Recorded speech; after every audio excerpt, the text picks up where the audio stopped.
سلطان سلیم یاؤز، جس نے ایک سال کے اندر ایک ایسی سلطنت کو مٹا ڈالا جو کہ مکہ اور مدینہ کی محافظ تھی۔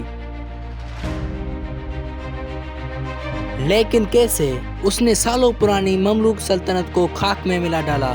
تو آئیے جانتے ہیں اس ویڈیو میں۔ 16ویں صدی کا زمانہ تھا۔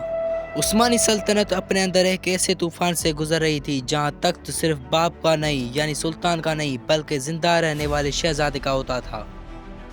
اس وقت سلطان تھا سلطان بایزید سیکنڈ، جو کہ ایک پرسکون اور دھیمی مزاج کا سلطان سمجھا جاتا تھا، لیکن اس کے بیٹے طاقت کے لیے ایک دوسرے سے لڑائی جھگڑا کرتے رہتے تھے۔ سلطان بایزید کے 3 بیٹے تھے۔ سب سے بڑا بیٹا احمد جو کہ اماسیا کا گورنر تھا، دوسرا بیٹا کرکت جو کہ منیسا کا گورنر تھا، اور تیسرا بیٹا تھا سلطان سلیم جو کہ طرابزون کا گورنر تھا۔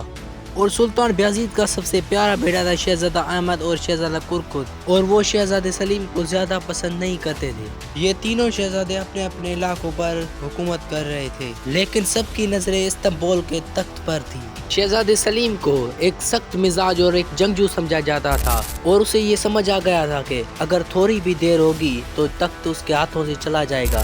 عثمانی سلطنت کا ایک قانون تھا کہ جو بھی شہزادہ تخت حاصل کرے گا وہ اپنے بھائیوں کو قتل کرے گا تاکہ دوبارہ سے کوئی بھی بغاوت نہ ہو ان کے طرف سے۔ اور سلیم جانتا تھا کہ شہزادہ احمد استنبول کے قریب ہونے کی وجہ سے وہ جلدی تخت حاصل کر لے گا۔ دوستوں، اماسیا نزدیک تھا اور طرابزون بہت دور تھا، اس لیے شہزادہ احمد جلدی پہنچ سکتا تھا۔ استنبول کے سارے وزیر اور محل کے سارے لوگ شہزادہ احمد کو زیادہ سپورٹ کرتے تھے، اس لیے سلیم نے خاموش مگر خطرناک پلان بنایا۔ ڈائریکٹ استنبول پر حملہ کرنا سوسائڈ ہوتا، اس لیے سلطان سلیم نے سوچا کہ ایسے اتحادی بنائے جائیں جو کہ اس کے بھائیوں کو ڈرا سکیں۔ اور پھر سلیم نے رخ کیا بلیک سی کے پار خانت کریمیا کی طرف۔ اس دور میں کریمیان خانت ایک چھوٹی سی ریاست نہیں تھی بلکہ عثمانیوں کی پاورفل الائی تھی۔ خانت کریمیا کے تاتاری گھوڑے سواروں کو یورپ میں خوف کا نشان سمجھا جاتا تھا، اور یہ بات سلیم اچھے سے جانتا تھا کہ اگر وہ خانت کریمیا والوں کا سپورٹ حاصل کر لیتا ہے تو سلیم اکیلا نہیں ہو۔ اور دیکھتے ہی دیکھتے سلیم کریمیا پہنچ گیا، اور وہاں اس کی ملاقات ہوتی ہے مانلی گرے سے جو کہ خانت کریمیا کا سب سے طاقتور خان مانا جاتا ہے۔ دونوں خانوں کے درمیان گھنٹوں تک سیاسی گفتگو ہوتی ہے۔ سلیم نے خان کو سمجھایا کہ اگر احمد سلطان بنا تو عثمانی سلطنت آگے نہیں بڑھ پائے گی اور یہیں ختم ہو جائے گی، اور اگر میں سلطان بنا تو عثمانی سلطنت بہت طاقتور بنے گی۔ خان نے سلیم کے اندر وہ آگ دیکھی جو ایک مستقبل فاتح سلطان میں ہوتی ہے، اس لیے خان نے اس کا ساتھ دینے کا فیصلہ کر لیا۔ اب سلیم طرابزون کا گورنر نہیں رہا تھا بلکہ اس کے پاس بہت سی چیزیں آ گئی تھی، جیسے تاتاری گھوڑے سوار، اپنے جانشاری، اور ایک اہم چیز جو اس کے پاس تھی وہ تھا اس کا کانفیڈنس۔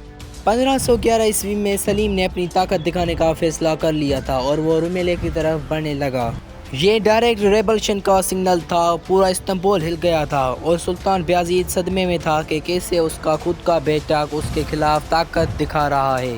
شہزادہ احمد سمجھتا تھا کہ تخت اس کا حق ہے، لیکن جانشاری اسے پسند نہیں کرتے تھے۔ وہ سلطان سلیم کو ایک اچھا اور بہادر جنگجو مانتے تھے، اس لیے انہوں نے اس کا ساتھ نہیں دیا۔ استنبول کی ہوا بدلنے لگی، تمام منسٹر کہنے لگے کہ اس سلطنت کو ایک جنگجو سلطان کی ضرورت ہے، نہ کہ ایک نرم مزاج سلطان کی۔ لیکن سلطان سلیم نے تخت تلوار سے حاصل نہیں کیا تھا بلکہ اس میں اس کی سیاست، ملٹری پاور، الائنسز اور سائیکولوجیکل فیئر بھی شامل تھا۔